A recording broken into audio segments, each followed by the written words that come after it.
This is such a Pleasant powerful good comment. evening to It each and really every one deserves of to. you in Georgetown, Guyana, and the diaspora, friends or countrymen and women. Today, I want you all to sit down and listen to this video carefully. You would have my telephone number if you have any objection or threats, 347-340-2628 or 646-427-7245. Because the two major races in Guyana, whether you feel that you are right or you are wrong, the world will know how you feel or how you think. So you have a right to give me a call and let's talk. But I would give all of you a challenge between myself and my son that was wrongfully locked up in Guyana. But before I continue, let me make this clear. Please subscribe to my channel and press the bell so you will get the updated video. So let me continue. Where my son Anthony Snow was wrongfully imprisoned for 10 months by corrupt judges or magistrates that was used the power from the security minister Kemraj Ramjatan to lock up my son because he was told that my son pled guilty to the case. Ladies and gentlemen, we have the bail paper. We have everything, plus stripping and beating him at Timeri police station naked as he was born by 4 or 5 black police officers. I want you all to listen. We have all of your name, from your commander to all of you. And I'm going to tell you all something. We are going to get justice. I call on the U.S. Embassy, Canada, England, and the Caribbean not to allow none of you to leave Guyana until a right government take over where you all will stand trial. I'm telling you, you all have children too, and we are all dead effing people, okay? Y'all love to kill. Y'all love to disappear and beat. I want you to look at your children, your wife and your mother, your brother, your sister carefully when you're making those mistakes. Not everybody going to leave you to God. Some of us are prepared to send you to meet him. But let me make it clear. It is not a threat. It's just to tell you how we think about y'all. You, the black race of Guyana, talk about emancipation. And we'll never accept that you're in a country belong to the indigenous people called the Bokman or Amerindian and the exploitation. Well, I'm asking why y'all didn't follow Marcus Garvey, the Jamaican, who take hundreds of thousands of black Americans and others to Liberia, where they were worse than the white people, how they treat the Liberians. But that's not my business. We are human beings, friends. I have black blood, Indian blood, and other blood in me. But I have one thing. I will not leave you to God. I will send you to meet him. Even if I have to hug you up, we all are going to go to meet him. But let us not cross that line, because we don't have a population. And you, the police officer, your job is to protect the citizen and the country, and not to get yourself involved in this nonsense. But you were told what to do by the commander of the station, who we have his name and everything else, which submitted to the U.S. Embassy, Canada, and elsewhere, and the Caribbean. None of you will be able to have a visa, and if you do have it and you come out here, you shall and will be arrested. Y'all would not like the outcome. Y'all don't know who's behind us. We don't thief, we don't sell drugs, we help. We don't want nothing from people, but we shall return your kindness, whatever you do to us, good or bad. Because we are all dead people, no man live forever. So you, the black race who talk about emancipation, the uneducated, stupid fools, wake up. You were born in Guyana, accept it for what it is. And don't blame the ancestor of Africa, because your ancestor who they sold to the European, you lucky they sold the whole family so you could be here. Because they were tribal affair. They were fighting each other. And those people, the chief or whoever, do a favor by selling them to the European who brought you to the Caribbean and elsewhere, such as Guyana. And even the America, Brazil.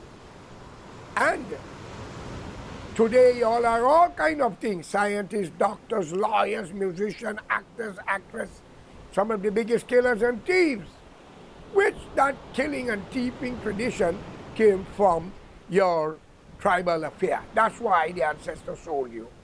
But today, modern Africa, they are much more sophisticated, educated, full of wisdom. And the present thing that's happening in Guyana is still happening in all of Africa with the black leaders them. They want to screw the young women, take them to Paris, take them to all over, Dubai and everything, and put the money in foreign banks while they are starving their people. The other day, the president of Ghana, Nana, who replaced Mr. Mohammed, saying he will do better, but he take his entourage with him to go and look soccer ball in an Arab country. While he looking at men kicking the soccer ball, African in Ghana was playing with their balls. What a shame and embarrassment. They blame Muhammad in Ghana that the brother had the contract for every highway. And today we see what is happening. And it's the same thing in Guyana under the black leadership of Burnham. Only height was different. And Mr. David Granger, first thing he do, he give every parliamentarian a raise of pay. Did any one of them reject it? No. What I'm trying to tell you, black people, stop your bullshit. These people are for themselves, friends and family. And the thugs, like Feynman and others who they get to be annihilated later. When they use them to kill people and harass people, they get others to kill them, and they will get others to kill those too. So for you, the killers, who's 98% black people, killing for politicians and businessmen, I hope you know your days are numbered because they give your name to people already. And you never be circulated in America. And thanks to me, George Correa got name of a lot of killers. And when I check the background with our people in Guyana, because I got a lot of black family, I'm ashamed to say they're most black people. Police, criminals. They release criminals from prison to do their nasty work. Let it be known to you all, you won't escape it. Stop it. Report those politicians and corrupt businessmen because Indians love to bribe for you to do the nasty work. But they should remember what happened in the 60s with the killing of innocent Indians in Mackenzie, Wismar, Stouffville, Buxton, Pleasance, and many more hotspots of black people. And when the Indians retaliate, they become bad. My friend, you don't see fire unless you start smoke. You start it. You are lucky to be alive today under a coolie government who didn't revenge that past, or under the Barrett government who didn't revenge that past. Don't worry, Jagini was a part of it. But at the same time, Barrett is peaceful. Ali is peaceful. But y'all may have rise the wrong man, and you would see what happened. You have all the guns in your hand, as a young black boy said a few months ago. Y'all better, you Indian he was talking, you better know what you're saying. Especially when a little Indian boy speak after what happened in Moore or Rosal, where all those Indian business was beaten, mini boss car was damaged, and they were put on 15,000 Guyana dollar bill, 75 years. While an Indian businessman just fired his gun up in the air towards a minibus driver, and he was on $800,000 bill. I ain't heard the DPP calling up the case for those people yet. That is terrorism. But you know something why they can't do it? Because the coolie government and the PPP and other members who support them use the same black thugs to beat coolie, lock them up, and they do what they have to do. Imagine, I speak on Straight Talk about Ramjatan and Nagamutu, and Mr. Ramjatan used that to lock up my son and let him strip him naked into Mary and beat him without giving him medical treatment.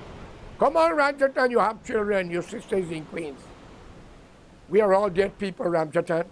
I'm waiting on that letter from you that your investigator says my son pled guilty and we will pay for a lie detector test. because you are a criminal. And you should not be in parliament to represent the nation. Sue me if you want, but you have to win it in the Supreme Court in America. But remember these words. We are servants of this country, and America gets what America wants. Okay? Today, I want you to understand what is going on in Guyana is not right. Now, you Indians are ruling. Ali, amongst all of them, David Granger, well, he talked some nonsense I don't support. I only see one race in prison, he didn't see another one. But I want to know why all those honorable ministers did not give back their salary. Come on. And I want you all to know all the policemen who was involved in our problem, we have your name. They could transfer you from one station to that, we have your name. We even have pictures of you. You know why? Because your own people hand it to us. Remember, money talks, bullshit walks. And the story in Brickdam, when Anthony Snow went to report a case, his fiancé and he was sprayed with pepper spray or some spray. I hope you know we also got the name of the person, and the embassy them got it. Y'all are not going to escape this crime. I'm telling you this here. I swear to the name of Allah, Bhagwan God. Y'all ain't gonna escape it. And you know something? You see these hands? We won't touch you. Those who's behind us will do their job, not we. We have nothing to do with it. We just hand over. So we want you all to know, no crime shall go unpaid. All right? I'm going to ask my cameraman to release a video of South Africa when the European went in there what they do to the black race. And then we will deal with it after. I want you to see the similarity. This is such a powerful comment. It really deserves to be highlighted. This is also true of the American South. There is a saying, blacks know more about white folks than they know about themselves. Now, I can't speak about the experience of being a black person who's a victim of racism, but as a white South African who grew up under apartheid, I do know something about the psychology of being racist. Now, in apartheid South Africa, white people controlled the economy. We had all the gold mines and the platinum and the diamonds and everything else. But there was one natural resource that black people had in abundance, that they had far more access to than white people. And that natural resource was the truth, particularly the truth about white people. You see, in a racist society, as a racist, you need to constantly be tying yourself up in cognitive dissonance. You need to be contradicting yourself dozens of times a day. So in South Africa, for example, we believed that black people were lazy, that they didn't want to do any work. They just wanted to sit around all day and do nothing. But who did we get to dig the mines, to work in the factories, to drive the buses, deliver the post, build the houses? It was black people. We believed that black people were dirty, but who did we rely on to clean our houses? We believed that black people couldn't be trusted, but who was left unsupervised to look after our children? You see, what racism does is it forces the racist to act like a little child who will demand whatever they need at a particular moment, even if it's contradictory. Sometimes a black person will be like your child and you'll tell them what to do. But sometimes you'll be the child and they'll be the adult. They'll be the one making your bed, cooking your dinner, even comforting you when you're in emotional distress.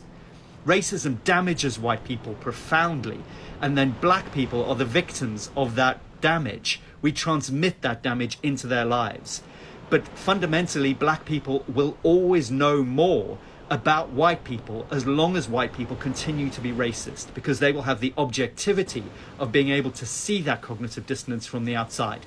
This is what the writer Rebecca Solnit says about this issue, which sums it up much better than I ever could. I always pair privilege with obliviousness.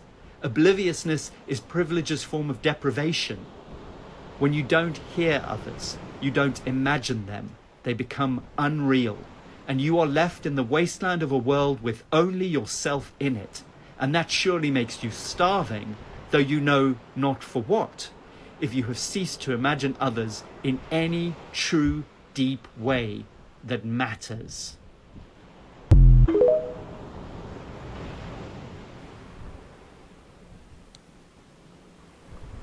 Yes, friends, as you had a very good look of what happened in South Africa when the Europeans visit the shore of South Africa. First, I want you all to analyze it carefully.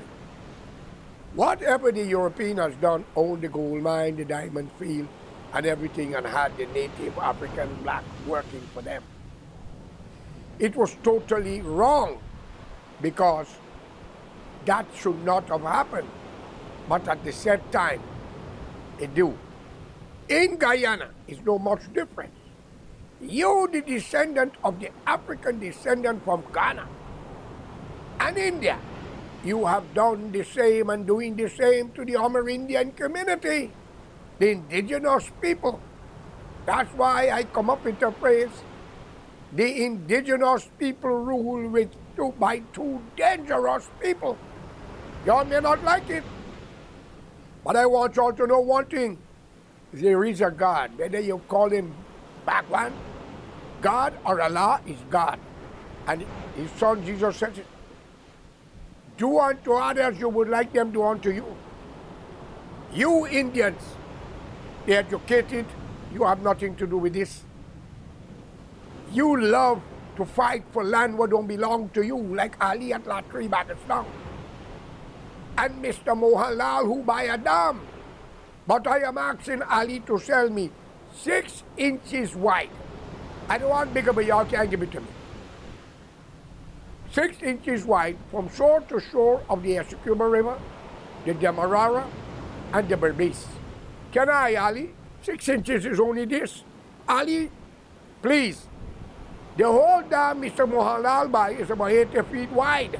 And egress and egress, when we've been paying tax for over 40 years, using the same dam and paying the NDC in Craig. And I know you all are fighting for the local government election. And you, Mr. Ali, I notice you're walking around like Jesus, all over like Muhammad. But Muhammad would not do that. If you have the NDC who's operating under the PPP banner, or the mayor, that's their job to walk everywhere to see the streets, the coker, the trench, and whatever, and report to your office. Jesus was here, Muhammad was a messenger, Moses was here, and all the prophets was here. I ain't see God yet, because Jesus had to do his work and carry back the message. Moses has to be part where he drowned a lot of bastard by throwing the commandment in their face and drowned a lot of the pharaohs. Prophet Muhammad, peace be unto him, had to declare fight war to save his life. So I want you all to understand what you all are doing. Don't walk around like God or Jesus or Muhammad, only taking messages and you don't know what the future be. What is the NDC for?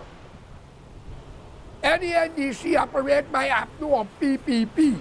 It cannot work. It must be independent to report to the government as the state government, who is the office of the president and others.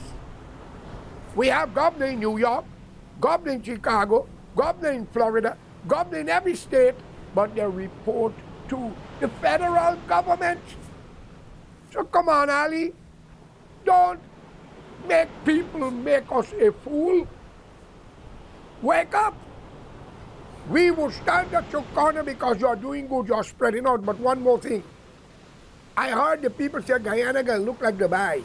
Look Dubai 3 months from today. If God don't shower a curse to destroy it, something wrong, man. What are you building in Berbice? Casino.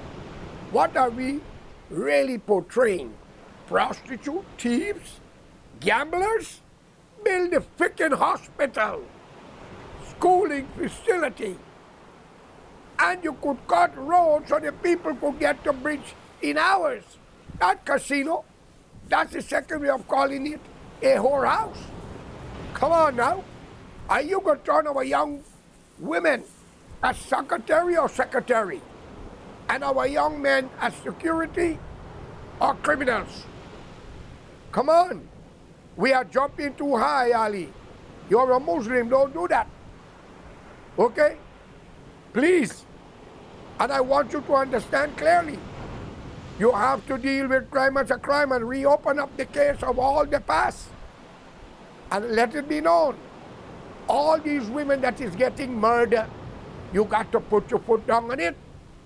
You can't be walking, taking note, like you are God? What is the NDC doing? That's their job. If they got a report, they must act on it. So I call on the people for the NDC, Craig. Don't vote for the PPP people if they don't be straightforward. And the APNU, there's too much of corruption. Okay? Anywhere there is corruption, I see something about Burmese, they're talking about the NDC. Come on, Ali. Don't let your government fall. You come from a good family. And if you believe in the teaching of the Holy Quran from Prophet Muhammad, peace be unto him, then be a warrior like him. Stand up for what is equality, what is right, and go forward. And open up the country to the less fortunate. Many Indians had to flee Guyana under the Burnham government, living in America, Canada, and elsewhere. They turned millionaire. Some win lotto. Many are thieves. But it had to happen. So I'm asking you in the name of Allah, God our Bhagwan, open up the door to people who are suffering in the Caribbean, Haiti, Jamaica, Trinidad, any part of the Caribbean, and the world at large. I leave you in the name of Allah. Peace be unto you. Good luck. You're doing good. And I'm your host, George Correa.